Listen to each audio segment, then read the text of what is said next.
Disclaimer under Section 107 of the Copyright Act 1976, allowance is made for fair use for purposes such as criticism, comment, news reporting, scholarship, and research. Fair use is a use permitted by copyright statute that might otherwise be infringing. Nonprofit, educational, or personal use tips the balance in favor of fair use. On average, I'm eating up to 2 pounds of beef per day. It could be hamburger meat, whole cuts. I could eat a whole roast. It really depends on the day. Porterhouse is my favorite. Oh my God, you can feel that it's like tender and soft. The same with around the bone. Bone is my favorite part. I love ripping the flesh straight off the bone. And this actually, like right here, you can kind of see where it's bleeding a little bit. So good. So like, that's good. That's really good. I love this sound. So just the sound of ripping it off. You see how great that ripped. Perfect rip. Like, oh my God. So tender. And like this part right here by the bone. Yeah. Ooh, that's good stuff. The ripping of the flesh and like the tendons popping and like the blood. It's all just so great. This is like a delicacy within itself. That was a raw meat burp.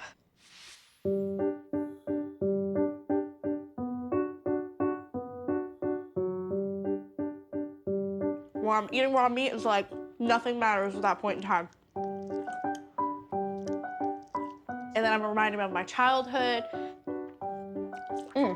My mom said when I was able to chew raw meat, I was eating raw meat. It's a family tradition. My Nana loved to eat raw meat. She's the glue to the family. And that was actually a way for me and her to bond. She'd come over, we'd talk about life and just eat the raw meat together.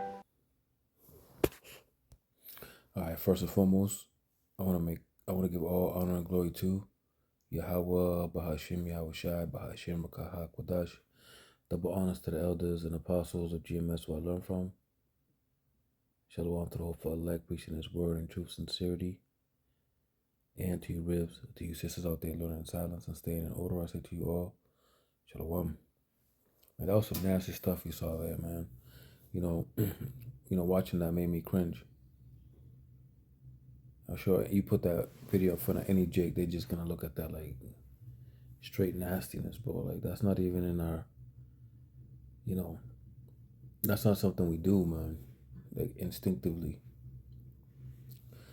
Either Northern Kingdom, Southern Kingdom, we don't do stuff like that. Right? It's not embedded in us to have that kind of that thought process to consider that a delicacy. Right? But anyway, this woman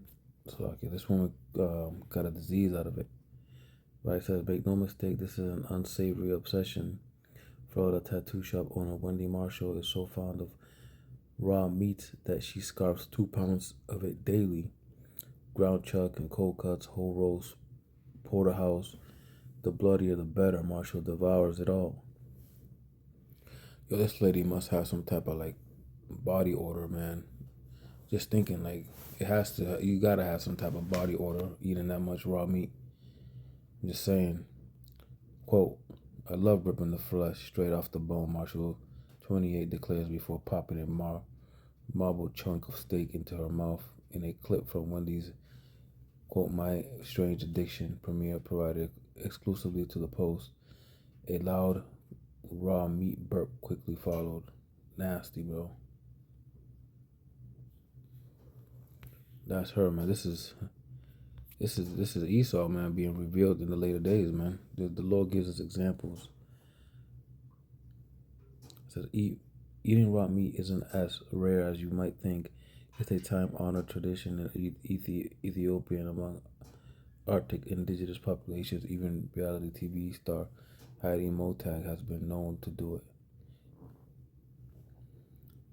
That's pretty nasty, but it's not in our Hebrew custom to do these things.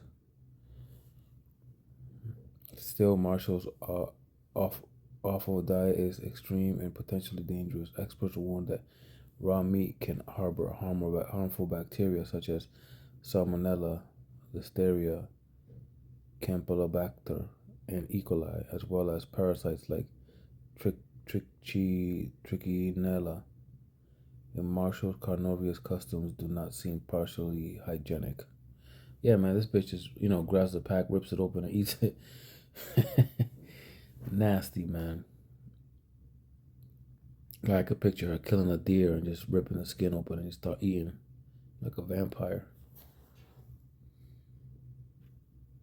This is Genesis chapter 9, verse 3. Every moving thing that liveth shall be meat for you, even as the green herb have I given you all things. Right? It's talking about the vegetations, the herbs, the fruits. Right? It says 4. But flesh with the life thereof,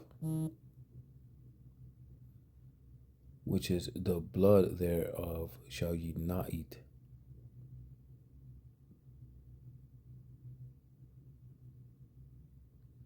Right? You can't eat meat with the blood in it. That is the life. Right? Verse 5, surely your blood of your lives will I require. Right? This is a real dangerous thing, man. But Esau does not regard, right? It says, at the hand of every beast will I require it, and at the hand of man, at the hand of every man's brother will I require the life of a man.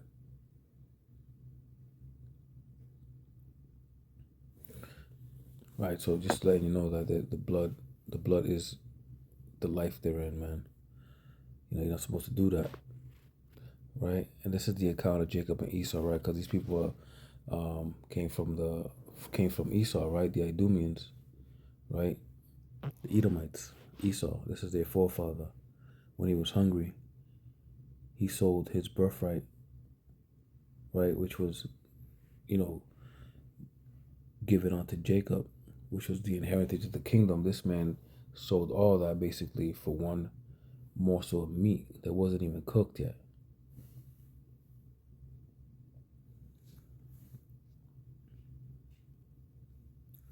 This is Genesis 25:27. And the boys grew, and Esau was a cunning hunter, a man of the field, and Jacob was a plain man, dwelling in tents. Verse 28. And Isaac loved Esau, because he did eat of his venison. But Rebekah loved Jacob, and Jacob sought porridge, and Esau came from the field, and he was faint. And Esau said to Jacob, feed me, I pray thee, with that same bread porridge, for I am faint. Therefore was his name called Edom. And Jacob said, sell me this day thy birthright. And Esau said, behold, I am at this point to die, and what profit shall this birthright do to me? Right? This man thought about himself right then and there, instead of his nation and his children, his children's children. This is the type of person that Esau is, very selfish. Right? It says 34. Then Jacob gave Esau bread and porridge of lentils, and he did eat and drink, and rose up and went his way. Thus Esau despised his birthright. Right, what a disrespectful thing to do. But it was all of Yahweh Shem Yahushai, right, pertaining to Romans chapter 9 and 11, right, through 13. Right, this was meant to be.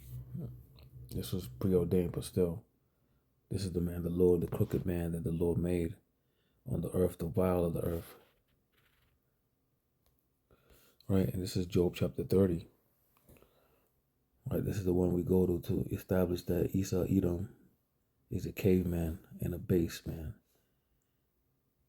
It says, verse 1, but now that they are younger than I, have me in derision, whose fathers would have disdained to have set with the dogs of my flock, whereto might the strength of my hands profit me, in whom old age was perished.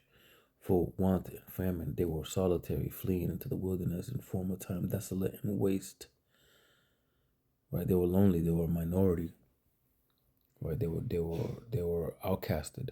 Verse 4, who cut up mallows by the bushes and juniper roots for their meat. Right, they eat bushes, man, like Christmas bushes. Verse 5, they were driven forth from among men. They cried after them as a thief. Right, you saw one of them, you're like, get out of here, get out of here.